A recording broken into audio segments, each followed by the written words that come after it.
உலகெங்கிலும் இருந்து இந்த நிகழ்வை பார்த்து கொண்டிருக்கின்ற சன் தொலைக்காட்சி நேயர்களுக்கு அன்பின் வணக்கம்.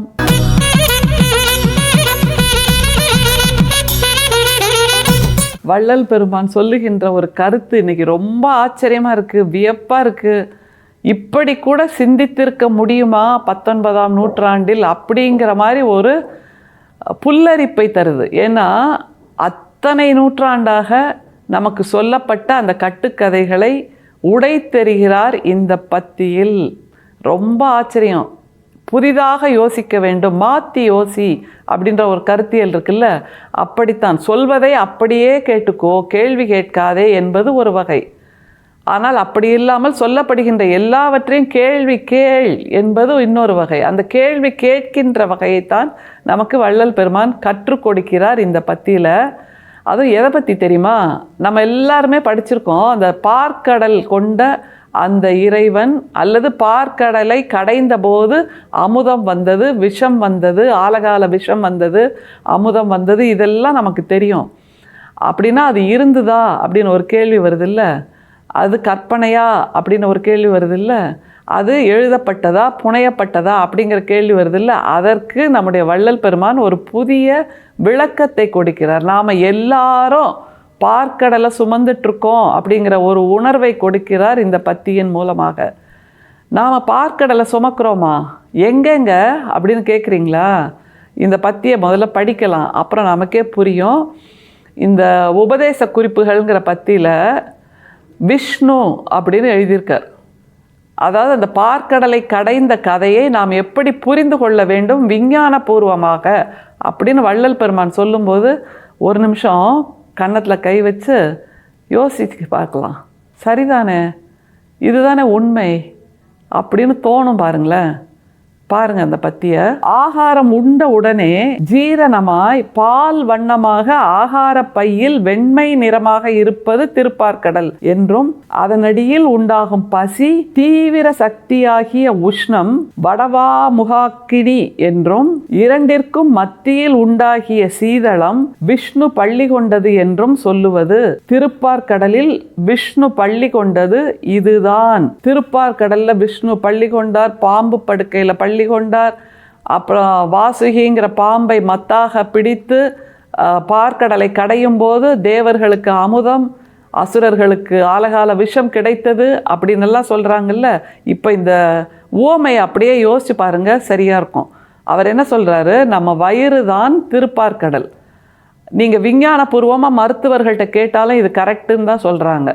நாம் உணவை உட்கொள்கிறோம், உணவை உட்கொள்ளும்போது வாயிலிருந்து உணவுக்குழாய் வழியாக கீழே இறங்குது, உணவுக்குழாய் வழியாக இறங்கி இரைப்பைக்கு போகுது, அப்புறம் சிறுகுடல், பெருங்குடல், இப்படியாக அந்த ப்ராசஸ் நடக்குது.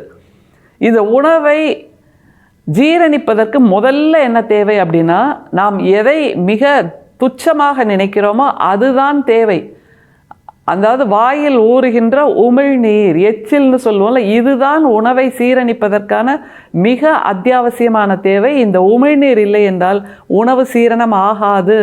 இந்த உமிழ்நீர் தான் உணவை சீரணிப்பதற்கு ஏற்ற வகையில் மாற்றி கொடுக்கிறது, உணவு குழாய் வழியாக இரைப்பைக்கு அனுப்புகிறது. அப்படின்னா எவ்வளோ முக்கியமான ஒரு உமிழ்நீர் அது. அதை நாம் மிக துச்சமாக, ஒரு மதிப்பில்லாத ஒன்றாக நினைத்து கொண்டிருக்கிறோம். அதை புரிந்து கொள்ள வேண்டும். இயற்கை கொடுத்திருக்கின்ற எல்லாமே மதிப்பு மிக்கது தான் என்பதை புரிந்து கொள்வதற்காகத்தான் வள்ளல் பெருமான் நமக்கு இந்த விஷ்ணுங்கிற பத்தியை கொடுக்குறார். உணவு குழாய் வழியாக போயாச்சா, இரைப்பைக்கு போகுது. அங்கே என்ன சுரக்குதுன்னா என்சைம்ஸுங்கிறது சுரக்குது அப்படிங்கிறது விஞ்ஞானம் இப்போது சொல்லுகின்றது. வள்ளல் பெருமான் வாழ்ந்திருந்த 19ஆம் நூற்றாண்டில் அவருக்கு இது மெய்ஞானமாக வாய்த்தது அப்படிங்கிறத புரிஞ்சுக்கணும். இந்த என்சைம்ஸ் தான் தேவர்கள் என்று நாம் புரிந்து கொள்ளலாம். இந்த உணவை ஜீரணம் செய்வதற்கு தேவையான என்சைம்ஸ், நல்ல அணுக்கள் இருக்குல்ல, நல்ல ஜீவன்கள் தான் தேவர்கள் என்று நீங்கள் வச்சுக்கலாம். அப்புறம் சிறுகுடல் வழியாக பெருங்குடலுக்கு போகிறது. சிறுகுடலில் நல்லது தீயதெல்லாம் பிரிக்கப்படுகிறது, பெருங்குடலுக்கு சென்று இரத்தத்தில் கலக்கிறதுங்கிறது நமக்கு இப்போ புரியுது. பெருங்குடலோட வடிவத்தை எடுத்து பார்த்தீங்கன்னா அது சுற்றி சுற்றி சுற்றி குழாய் மாதிரி நீளமாக இருக்குல்ல, இப்போ யோசிச்சு பாருங்க, திருப்பார்கடல்ல பாம்பு படுக்கை அப்படி சுற்றி சுற்றி சுற்றி நீளமாக இருக்கும். அப்புறம் உணவை சீரணித்து பெருங்குடலுக்கும் சிறுகுடலுக்கும் நடுவே வரும்போது அங்கே ஒரு திரவம் சுரக்கிறது. அந்த திரவம் வெண்மையாக இருக்கிறதுன்னு இப்போ உள்ள விஞ்ஞானம் சொல்லுது. ஆனால் வள்ளல் பெருமான் 19ஆம் நூற்றாண்டிலே சொல்லிட்டார். அந்த வெண்மையான திரவம் தான் திருப்பார்கடல் அப்படின்னு புராணங்கள் சொல்லுது இத்தனை நூற்றாண்டாக. அப்போ விஞ்ஞானம் என்பது இதுதான். அந்த திருப்பார்கடலில் பள்ளி கொள்கின்ற விஷ்ணு யாருன்னா நாம் சாப்பிடுகின்ற உணவு, அதன் மூலமாக நமக்கு கிடைக்கின்ற நல்ல அணுக்கள், நல்ல அந்த விட்டமின்ஸ்ன்னு சொல்லுவோம்ல, அந்த வைட்டமின்கள், நல்ல சக்தி. இவ்வளோதாங்க. இதை காலம் காலமாக புராணமாக மாற்றி நம்மிடம் கொடுக்கப்பட்ட அந்த கட்டுக்கதையை விஞ்ஞானத்தின் துணையோடு நம்முடைய வள்ளல் பெருமான் மிகச் சுலபமாக நமக்கு விவரித்து காட்டுகிறார் என்னும்போது, இதைவிட மெய்ஞானம் வேற ஏதாவது இருக்க முடியுமா? இனிமையாவது நாம் எல்லாருமே ஒரு கருத்தியல் சொல்லப்படும் போது அதனுள் இருக்கக்கூடிய விஞ்ஞானத்தை மெய்ஞானம் கொண்டு யோசித்து பார்க்க வேண்டும். எனவே திரும்பவும் அந்த பத்தியை பாருங்க. ஆகாரம் உண்டவுடனே ஜீரணமாய் பால் வண்ணமாக ஆகாரப்பையில் வெண்மை நிறமாக இருப்பது திருப்பார்கடல் என்றும், அதனடியில் உண்டாகும் பசி தீவிர சக்தியாகிய உஷ்ணம் வடவா முகாக்கினி என்றும், இரண்டிற்கும் மத்தியில் உண்டாகிய சீதளம் விஷ்ணு பள்ளி கொண்டது என்றும் சொல்லுவது. திருப்பார்கடலில் விஷ்ணு பள்ளி கொண்டது இதுதான். இதுல அந்த வடவா முகாக்கினி அப்படிங்கிறார்ல, அந்த வடவா முகாக்கினா என்ன அப்படின்னா, வயிற்றில் இருக்கக்கூடிய அந்த பசி நெருப்பு எந்த காலத்திலும் அணையாதது. அந்த அணையா நெருப்பு இருப்பதனால்தான் உலகில் உயிரினங்களுக்கு பசி என்கின்ற உணர்வு இருந்து கொண்டே இருக்கிறது. அந்த உணர்வு இல்லைன்னா நம்மளுடைய செயலாக்கமே அற்று போய்விடும். அதனால் அந்த வடவா முகாக்கினி என்கின்ற அந்த நெருப்பு நம்முடைய வயிற்றில் எரிந்து கொண்டே இருக்கிற வரைக்கு தான் நாம் அத்தனை பேரும் உழைப்போம். இல்லை என்றால் உழைப்பின் மீது ஆர்வம் இல்லாத சோம்பேறித்தனம் வந்துவிடும் என்பதையும் நாம் புரிந்து கொள்ள வேண்டும். எனவே வயிற்றில் உணவை சீரணிப்பதற்காக வயிற்றில் உருவாகின்ற அந்த வெண்மை நிற திரவம் என்பது இன்றைய மருத்துவர்கள் ஏற்றுக்கொள்கின்ற தத்துவம், ஏற்றுக்கொள்கின்ற விஞ்ஞானம். அதை நம்முடைய வள்ளல் பெருமான் 19ஆம் நூற்றாண்டில் நமக்காக கண்டறிந்து கொடுத்திருக்கிறார்.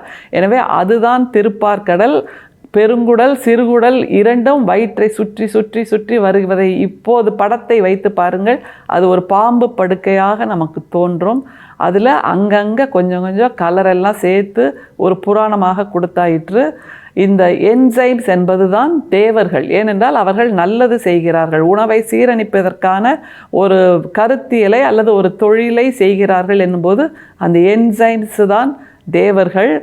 அந்த உணவில் இருக்கக்கூடிய கிருமிகள் தான் அசுரர்கள். இந்த இரண்டும் சேர்ந்து வயிற்றில் சிறுகுடல் பெருகுடலை கடையும் போது நமக்கு உணவு சரியானதாக இருந்தால் அமுதமாக மாறுகிறது, உணவு சரியில்லாததாக இருந்தால் அது ஆழகால விஷமாக மாறுகிறது. இவ்வளவு தான் நடக்குது வயிற்றில். இதை நாம் காலங்காலமாக ஒரு கட்டுக்கதையாக புராணமாக திருப்பார்கடலில் பள்ளி கொண்ட கதையாக கேட்டு மகிழ்ந்திருக்கிறோம். இனிமேலாவது விழித்து கொள்வோம் என்பதுதான் வள்ளல் பெருமான் நமக்கு கொடுக்கின்ற தகவல். விஷ்ணு என்கின்ற இந்த கதையின் மூலமாக நம் வயிற்றுக்குள் ஒவ்வொருவரும் திருப்பார்கடலை சுமந்து கொண்டிருக்கிறோம். அந்த கடலில் வருகின்ற அமுதமும் நம்மிடம்தான் இருக்கிறது, ஆழகால விஷமும் நம்மிடம்தான் இருக்கிறது. அது வெறும் உணவில் மட்டும் இல்லை, நம்முடைய மனசில் இருக்கிறது. எனவே விஷத்தை தள்ளிவிட்டு அமுதத்தை மட்டும் மனசில் சுமக்கின்ற சன்மார்க்கிகளாக மாற வேண்டிய தருணம் இதுதான். மாறுவோம்.